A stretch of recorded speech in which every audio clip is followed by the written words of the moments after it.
Pakita natin yung daan. Papunta na tayo sa Bros Cafe Cafe. Let's go, excited na ako guys. So dito sa Tiwi, pakita mo dito sa simbahan, sa exit. Dito lang tayo daan, diretso lang tayo dito. So yan yung landmark natin, ang exit ng simbahan ng Tiwi Albay. At konti lang, mga I think seconds lang mararating na si Bros Cafe.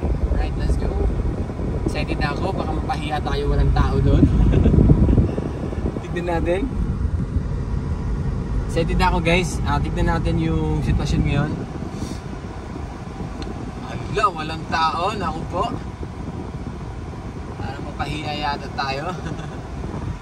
May nakapark, may tao. Ay, naku po. Kita mo dito sa gilid. Doon. Ayun na nga.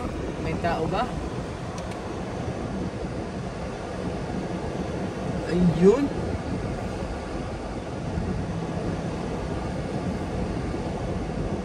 Ay naku po.